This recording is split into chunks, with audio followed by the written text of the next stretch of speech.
자, 오늘은 이 히브리서 11장에 대해 세 번째 시간입니다.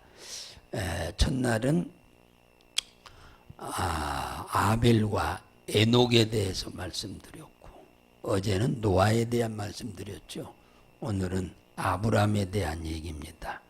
원래 아브람은 메소포타미아 갈대아 우르에서 살았어요. 근데 무슨 연유인지는 모르겠습니다만은 사람이 살다 보면 이사는 하죠. 거기보다 더 낫다고 생각하니까 이사를 갖지 않겠어요. 그 상황에서는. 그래서 거기에서 이 하란으로 이사를 왔어요. 무슨 이유 때문에 왔다는 얘기는 없습니다만은 그쪽으로 이사를 왔는데, 여기에서 아브람의 아버지 데라가 돌아가셨고 그의 동생이 또 있고 여기서 죽었습니다. 그래서 아브람이 혈혈단신이었어요. 이때 하나님이 아브람을 부르십니다. 오늘 8절에 보니까 그거 나왔잖아요. 믿음으로 아브람은 부르심을 받았을 때에, 그게 하나님이 부르셨어요. 하나님이 부르셔서. 아브람은 하나님이 계신 줄 몰랐습니다. 아버지가 돌아가시기 직전까지 그저 우상숭배하고 그저 같이 이렇게 살았어요. 그때 당시에 살던 모든 사람들과 다 같이 우상숭배하고 이렇게 살았습니다. 아브람의 아버지 데라는 우상 공장장을 하신 분이요. 그러니까 우상을 직접 만들어서 판매하는 사람이었어요. 그러니까 삶은 굉장히 부유하게 살았지요. 그런데 하나님이 부르셨을 때에 전혀 처음 듣는 하나님이 나타나셨는데, 내가 하나님이다 하고 나타났는데, 아브람은 그 하나님이 부르심에 전혀 거절할 수 없었고 또 무조건 끌려갔습니다. 왜 그랬느냐 하면, 아브람을 부르신 하나님이 아브람에게 이제는 부모님도 안 계시고 동생도 형제도 없고 혈혈단신인데, 하나님이 나타나자마자 5가지 축복을 약속했어요. 내가 너로 큰 민족을 이룰 거다. 지금 아브람 혈혈단신인데, 넌 내게 복을 줘서 내 이름이 창대하게 할 거다. 사람이 요즘 뭐 나쁜 일을 해가지고 이름이 창대한 사람도 있어요, 뉴스에. 근데 아브람은 아주 좋은 이름으로, 세상의 모든 사람들이 흠모하는 이름으로 창대하게 만들 거다 했었어요. 너는 복의 근원이 될 거다. 너로 인해서 모든 사람들이 복을 받게 될 거다.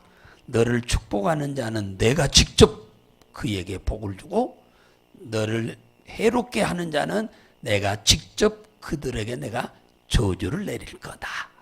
그랬어요. 땅의 모든 족속들이 너로 인해서 다 복을 받고 사는 사람이 많게 할 거다. 이 약속을 해주는데, 이 약속은 듣도 보지도 못한 거예요. 부모님한테도 들어보지 못했고, 아버지가 만든 우상으로 섬기면서도 들어보지도 못한 이 얘기입니다.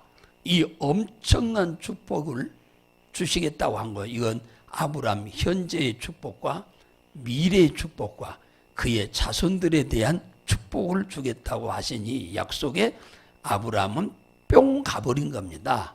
그래서 이 약속을 붙잡고 아브람은 뭐 하기 시작하냐 하니까 거기 나왔잖아요.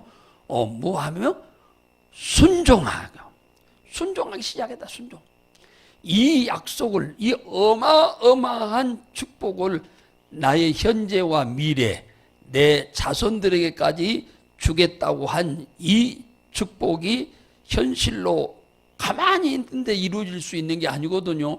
순종할 때 이루어진 거예요. 약속은 약속한 이에게 내가 반응을 해야 약속이 이루어지지, 내가 반응을 안 하면 약속은 안 이루어지는 겁니다. 그래서 아브라함은 이때부터 하나님의 말씀이면 그냥 무조건 순종하고 따라가는 사람으로 바뀌게 됐어요. 할렐루야.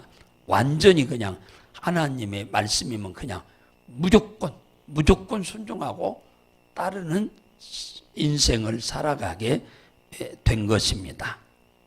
하나님은 아브라함을 불러서 인도에 가실 때 목적지를 미리서 가르쳐주고 인도에 간 게 아닙니다.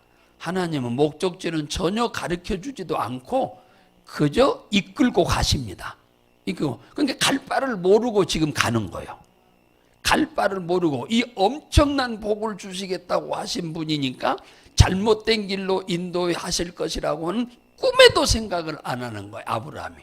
이 어마어마한 복을 약속하신 하나님이 나를 좋은 데로 이끌고 가시지 나를 잘못된 길로 이끌고 갈 것이다, 그런 생각을 해본 적이 없어. 무조건 좋은 곳으로 이끌고 가실 것이라고 하는 믿음으로 그는 절대적 순종을 하면서 따라가게 되었습니다.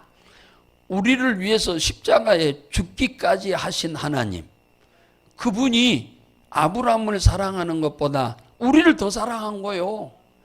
아브라함을 위해서 그때 예수님이 돌아가셨나요? 안 돌아가셨어, 그때는.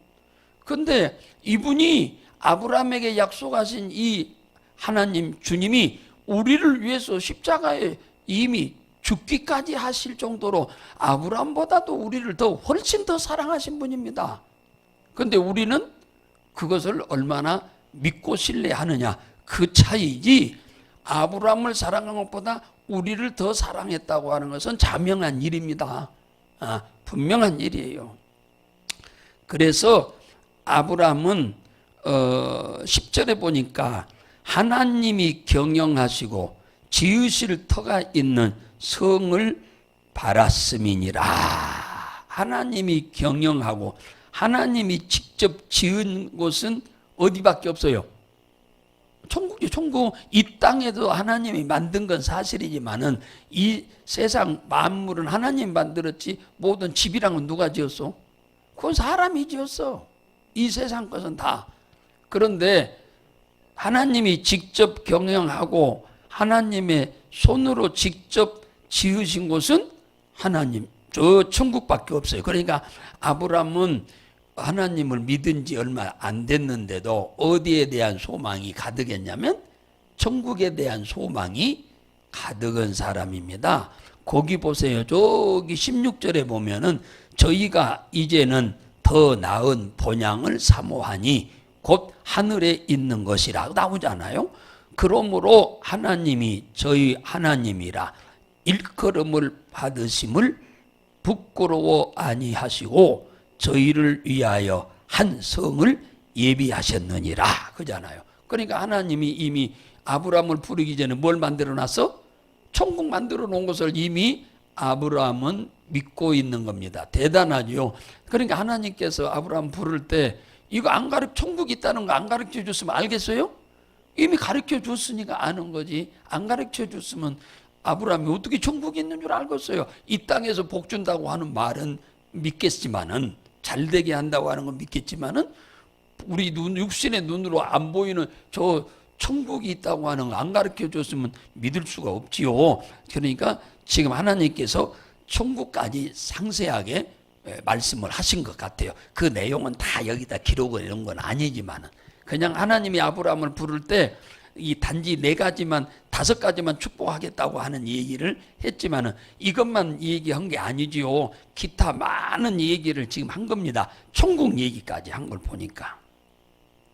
그래서 아브라함은 이 땅에서도 복을 주겠다고 하니까 복을 받아야겠다고 하는 욕심도 당연히 특심하지만, 그보다 더 중요한 것은 이 땅에서 영원히 사는 건 아니니까 어느 날 잘 살아도 육신은 벗고 떠나야 하고 못 살아도 육신의 장막은 무너질 때 떠나야 한다는 것을 아브라함은 잘 알기에 그 천국에 대한 소망, 땅에서도 잘 돼야겠다고 하는 하나님의 약속을 이루고자 하는 열심에서 절대 순종하고 따라가는가 하면은 이보다 더 천국에 대한 소망이 더 컸다라고 이 얘기를 합니다. 우리도 이 아브라함과 같이 이 땅에서 하나님이 100배나 되는 복을 주겠다고 약속도 하셨지만은 우리는 그것보다 더 큰 축복이 영원한 천국의 본향에 꼴이 나는 것이니까 거기에 대한 소망이 더 여러분들에게 출중하시기를 바랍니다. 자, 그리고 오늘 11절에 보면은 아브라함이 부르심을 받을 때가 나이가 75이었어요. 부인은 9살 적었으니까 몇 살이요? 계산이 안 되니 아침에라.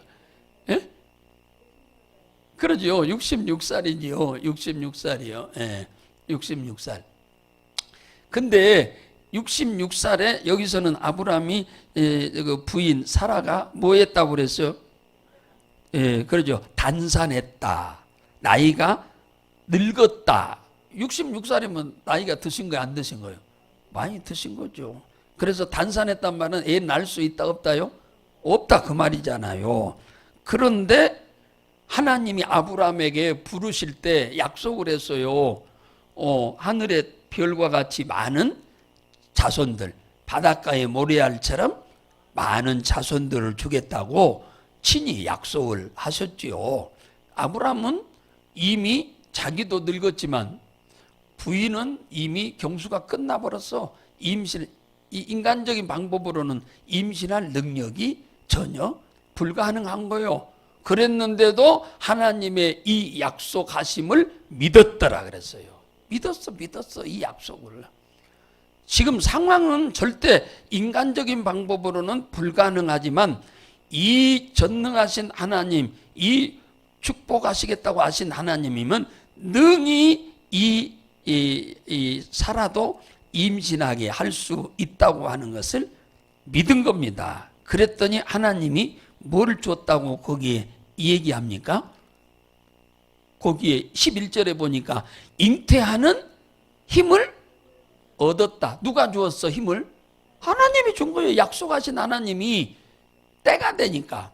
약속하고요. 이 약속이 몇 년 만에 이루어졌냐면은 몇 년 만에요? 25년 만에 이루어진 거예요. 25년 만에. 어지간한 사람 같으면은요 포기해버렸을 겁니다. 하나님 공갈 쳤는가 보다고. 약속하고는 너무 바빠서 잊어버리셨는가 보다고 생각하고 포기해버릴 수도 있는데 이 사라는 포기했는데 아브라함은 포기를 안 한 거예요. 그랬는데 하나님이 때가 되니까 약속했다고 해서 그 약속을 하신 분이 약속을 시간표를 정하는 거지 약속을 받은 우리가 정하는 거 아니잖아요. 약속을 하신 분이 정하는 거니까 25년 만에 약속을 이루셔서 잉태할 수 없는 분이 잉태를 한 거예요. 아니 66세에도 단산해서 잉태가 못한다고 그랬는데 25년 후면은 91살이잖아요. 91살의 세상에 임신이 됐다. 누가 힘 주니까? 하나님이 힘과 능력을 주니까 사람의 힘으로 불가능한 임신이 됐다. 그 약속하신 것을 이루셨다고 그러잖아요. 하나님이 약속. 그러니까 하나님은 약속하신 것은 반드시 이룹니다. 우리가 조금 급해서 늦게 주시는 것처럼 생각이 돼서 초조해서 그렇지 하나님은 이 약속해놓고는 하나님은 당신이 정한 시간에 응답 주겠다고 이미 계획을 해놓으니까 그 계획한 시간까지 주님은 그냥 가시는 거예요. 그랬다가 25년 후에 아브람 100살, 사라 91살에 자식을 주었는데 그가 누구냐 하니까 누구요? 이삭 아닙니까? 이삭. 보리 이삭일까요? 벼 이삭이요? 이 이삭이란 말은 이름이 웃음이란 뜻이요. 웃음. 아니 91살 먹은 할머니가 마른 막대기 같은 할머니잖아요. 근데 이분이 임신해가지고 배가 불러가지고 다니니까 사람들이 웃었겠어 안 웃었겠어? 킬킬대고 웃어서 그래서 이름을 이삭이라고 지은 거예요. 웃음이란 뜻이요. 웃음. 사람들 배꼽 잡고 웃었을 겁니다. 응? 예. 그랬는데 이 이삭이 말이요, 20살 됐는데, 그러면 아브라함이 몇 살이요? 120살이죠. 120살. 120살 됐는데 하나님이 어느 날 갑자기 밤중에 나타나셔서 이삭을 갖다가 모리아산에서 번제물로 드려라, 이렇게 말씀하셨어요. 하나님은 지금까지 아브라함에게 말씀하시고 손해를 입힌 적이 있어요, 없어요? 한 번도 없어. 몇 년 동안? 지금까지 몇 년 동안이요? 예수 믿기 시작해서 75살부터 120살까지니까 몇 년이요? 45년이요. 45년 동안 아브라함에게 하나님이 한 번도 당신의 말씀에 순종해서 손해를 입힌 적이 단 한 번도 없고, 하나님의 말씀을 무조건 순종하고 따라서 손해를 입은 적이 아브라함이 단 한 번도 없기 때문에 이번에 하신 말씀도 손해를 주기 위해서 하신 것이 아니고 이익을 주기 위해서 하신 것이라 믿고 절대 순종합니다. 잠자는 아이 깨워서 데리고 출발해 가가지고 모리아산에 올라가서 번제로 잡아서 그냥 번제로 묶어가지고 장작 위에 올려놓고 목을 치려고 하니까 하나님은 아브라함이 100살에 낳은 이삭보다 자기를 더 사랑하는가 테스트 하려고 그런다고 그랬어요. 시험해 보려고 그랬다고 그랬어요. 진짜 죽여버리면은, 이삭 죽여버리면은 하늘의 별처럼 땅의 모래알처럼 자손 준다고 하는 약속이 이루어지겠어, 안 이루어지겠어? 안 이루어지지요. 안 이루어지지요. 그러니까 아브라함은 그 하나님의 약속을 이루기 위해서는 이 이삭을 죽이면 안 된다는 걸 알고 있었어요. 그리고는 어떻게 해서 아브라함은 하나님한테 하늘의 별처럼 땅의 모래알처럼 자식 준다고 해놓고는 바치라고 하는 말이 무슨 말입니까? 왜 앞뒤가 안 맞습니까? 이렇게 따져본 적이 없어요. 그럼 왜 따져보지 않고 순종했냐니까 그 정확한 이유가 19절에 나와요. 뭐라 하냐? 시작.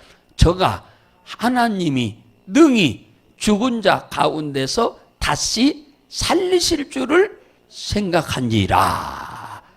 비유컨대 죽은 자 가운데서 도로 받은 것이라. 그러니까 아브라함은 하나님이 약속하신 약속을 이루기 위해서 하늘의 별처럼 땅의 모래알처럼 많은 자손을 준다고 한 약속을 이루기 위해서는 내가 죽인다 할지라도 하나님이 다시 살리실 것을 믿었다잖아요. 이런 믿음이 있기 때문에 아브라함은 자식을 바치라고 하는 일에 과감하게 순종할 수 있었던 거예요. 이 믿음 없으면 어떻게 바칩니까? 못 바치는 거예요. 이건 돈으로 바치라고 했으면 아브라함은 부담이 있었겠어요, 없었겠어요? 눈꼬만치도 없었을 겁니다. 아브라함 엄청난 부자니까. 그런데 자식을 하나밖에 없는 자식을 바치라고 하는데 이거 바치기가 쉽겠어요? 그런데 이렇게 과감하게 반문 한 번도 안 하고 그저 갈등이라고 하는 거 한마디도 없었잖아요. 기록대로 보면은 그렇게 갈등이 하나도 없이 할 수 있었던 것이 뭐냐 하니까 나는 죽여도 하나님은 다시 살리실 줄을 믿었다고 그러잖아요. 믿음이 이렇게 우리에게 담대함을 주는 거예요. 담대함. 믿음 없이는 그러니까 우리는 하나님의 말씀대로 담대하게 살 수가 없어요. 할렐루야. 예. 그래서 주님이 그러잖아요. 내 믿음대로 될지어다. 내 믿음대로 되라. 내 소원대로 되리라. 말씀하시니 그대로 다 돼버렸어. 말씀대로. 그러니까 우리는 이 아브라함의 어떻게 보면 하나님은 아브라함보다 우리를 더 사랑해요. 지금 더 사랑했어. 그걸 여러분 인정하나요? 몰랐죠. 아브라함만 더 사랑하고 우리는 감히 아브라함처럼 우리를 사랑하셨을까? 그런데 훨씬 더 사랑했습니다. 지금 하나님은 우리를 위해서 죽기까지 했으니까. 그러신 분이 우리에게 약속한 그 아브라함과 사라에게 약속한 모든 약속을 다 이루시는 것 보면 우리도 이 약속한 이 약속을 찰떡같이 믿음으로 열심히 순종해서 복을 다 받아 누리시기를 주의 이름으로 축복합니다.